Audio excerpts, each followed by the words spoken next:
wabarakatuh. Waalaikumsalam warahmatullahi wabarakatuh. Alhamdulillahirrahmanirrahim. Marilah kita panjatkan puji syukur kehadirat Allah Subhanahu wa taala sehingga kami semua bisa berkumpul di sini dalam keadaan sehat walafiat. Amin. Perkenalkan, nama saya Evin Wira Indasari. Saya mahasiswa IAIN Surakarta, jurusan Bimbingan dan Konseling Islam yang saat ini masih magang di Spekham. Saya mengucapkan terima kasih kepada ibu-ibu semuanya, anggota perempuan Sri Kandi yang telah hadir dan mengizinkan saya untuk mengisi acara ini untuk mengisi khotbah pada sore hari ini.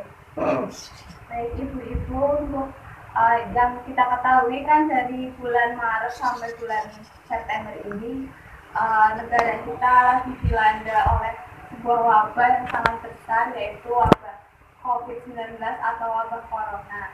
Dan akibat dari wabah tersebut, pemerintah juga menghimbau untuk kita lebih banyak beraktivitas di rumah daripada di luar rumah, sehingga itu memberikan bisa dampak positif dan bisa dampak negatif. Dampak positifnya dari wabah ini itu kita lebih menjaga kebersihan, terus lebih menjaga ketertiban diri sendiri. Sedangkan dampak negatifnya kita menjadi lebih suntuk, pusing di rumah saja.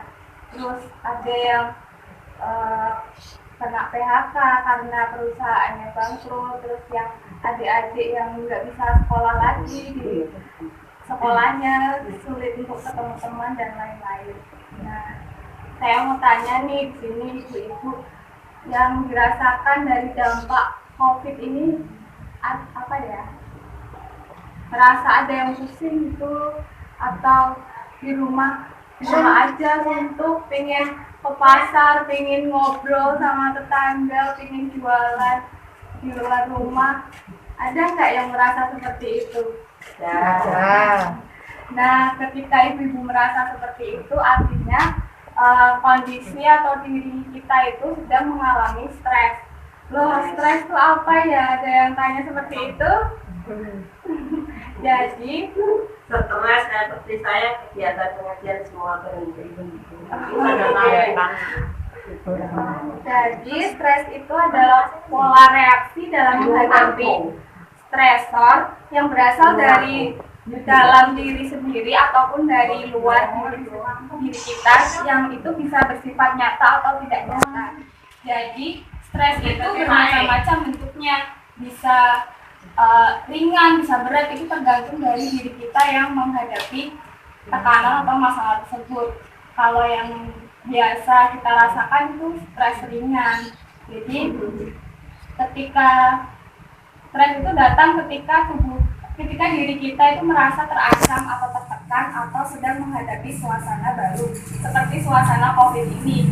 Kan baru kita merasakan diri kita menjadi kaget dengan keadaan ini gitu, yang harusnya beraktivitas bebas jadi nggak bebas gitu. Yang akhirnya diri kita menjadi tertekan dan mengalami stres ringan. Sebenarnya stres itu bisa berdampak positif kalau daya tahan tubuh yang kita miliki itu baik, jadi bisa memberikan dampak positif, bahkan bisa menjadi salah satu cara untuk menghadapi stres itu. Tapi ketika daya tahan tubuh kita itu melemah, terus bakteri atau virus pembawa penyakit itu masuk ke tubuh kita, sehingga stres itu menjadi dampak negatif karena membawa penyakit pada diri kita. Nah, biar kita tahu kita kena stres itu ada tanda-tandanya. Ada 4 tanda yang sudah saya rangkum. Yang pertama itu perubahan emosi. Ini tuh keadaan di mana kita menjadi sangat frustasi, terus kita menjadi kebingungan, kita menjadi merasa kesepian dan mudah marah. Itu tanda pertama. Tanda yang kedua itu gejala fisik, seperti kita mengalami pusing, migrain, gangguan pencernaan seperti kayak diare, mual seperti itu, terus gangguan tidur, yang terjadi di malam hari atau insomnia. Terus kalau pada perempuan tuh bisa gangguan siklus menstruasinya tidak teratur. Yang ketiga adalah perubahan kognitif atau perubahan pola pikir yang terjadi pada diri kita. Itu kita menjadi mudah lupa, terus kita nggak fokus. Itu terjadi karena kita sedang mengalami stres. Yang terakhir adalah perubahan perilaku, yang dimana perilaku kita itu menjadi berubah, seperti mudah marah, marah, terus perubahan nafsu makan yang biasanya makan terus ngemil terus itu jadi berkurang perubahan nafsu makannya itu akibat karena dampak stres itu. Ibu-ibu ada yang tahu nggak kalau ibu rumah tangga itu ternyata lebih rentan terkena stres? Iya. Ada yang tahu? Iya. Kenapa bisa begitu? Mikir pengeluaran loh, Mbak. Kakek utang, kakek utang tak ada pemasukan. Jadi ibu rumah tangga itu lebih rentan terkena stres karena ibu rumah tangga itu tanggung jawab terhadap keluarga, tanggung jawab terhadap suami atau anak, diri sendiri itu lebih besar gitu. Karena itu setiap harinya dari mulai bangun tidur sampai mau tidur pasti ibu rumah tangga itu melakukan kegiatan fisik kayak membersihkan rumah, mengurus anak dan lain sebagainya. Nah itu merupakan tekanan dari si ibu rumah tangga itu. Tapi ibu rumah tangga yang bekerja ternyata lebih memiliki tingkatan stres yang lebih tinggi daripada ibu rumah tangga yang tidak bekerja. Karena ibu rumah tangga yang bekerja itu memiliki 3 tanggung jawab. Yang pertama tanggung jawab terhadap keluarga, yang kedua tanggung jawab terhadap dirinya sendiri, yang ketiga tanggung jawab terhadap pekerjaannya. Nah dari ketiga tanggung jawab itu yang menyebabkan menguras tenaga, menguras pikiran yang akhirnya si ibu itu mengalami stres ringan. Nggak boleh. Dan selain itu, saya juga punya tips untuk mengatasi stres. Yang pertama, bertawakal kepada Allah Subhanahu wa Ta'ala dan mendekatkan diri kepadanya dengan amal soleh. Seperti dalam firman Allah Subhanahu wa Ta'ala yang berfirman, dan barang siapa yang bertakwa kepada Allah, niscaya Allah akan menjadikan baginya kemudahan dalam urusannya. Quran surat At-Tolak ayat 4.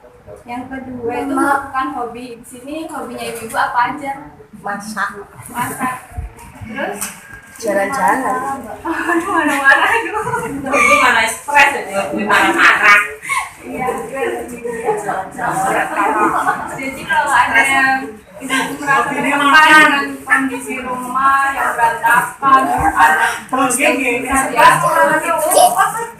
itu kita bisa melakukan hobi memasak, membuat kue, bisa menghilangkan stres, atau mengurus lele yang dari spek habis itu, lele dan kangkung.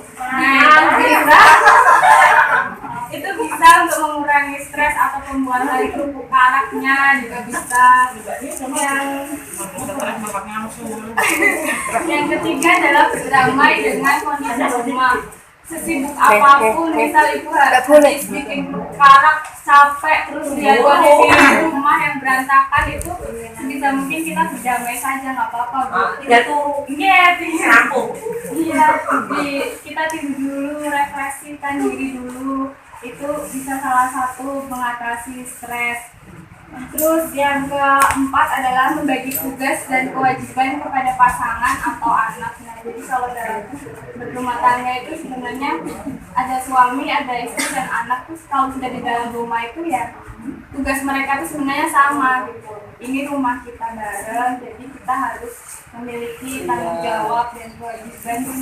Bagaimana sih membentuk rumah ini tuh jadi bersih, nyaman seperti itu. Itu bisa dikoordinasikan dengan anggota keluarga yang lain. Yang kelima adalah berdoa kepada Allah atau keyakinan itu kita bisa berdoanya setiap habis sholat atau sholat sunnah atau saat kita sedang merasa stres itu. Dengan doanya bismillahirrahmanirrahim. Allahumma inni a'udzubika minal hammi wal hazan wa a'udzubika minal azzi wal kasal wa a'udzubika minal jubni wal bakhil wa a'udzubika min khalafati dani wa qahril rijal. Yang artinya, ya Allah, sesungguhnya aku berlindung kepadamu dari kegelisahan dan kesedihan. Aku berlindung kepadamu dari kelemahan dan kemalasan, serta aku berlindung kepadamu dari pengecutan dan kebatilan, dan aku berlindung kepadamu dari lilitan hutang dan penindasan orang. Itu adalah dari surat hadis riwayat Abu Daud. Terus yang terakhir adalah cara mengatasinya dengan tidur yang cukup. Jadi sebisa mungkin kalau udah jam 9 atau jam 10 malam itu harus tidur, karena waktu yang terbaik untuk tidur dan yang cukup itu kan 8 jam. Jadi bisa jam 9 malam sampai jam subuh nanti itu sudah 8 jam tuh tubuh kita sudah merasa relax dan besoknya bisa melakukan pekerjaan dengan senang. Kemudian singkat yang saya sampaikan, ada ibu yang mau tanya? Iya, mau turun jam 10 tangi jam telu. Kalau tidak ada, saya tutup ya. Assalamualaikum warahmatullahi wabarakatuh. Waalaikumsalam.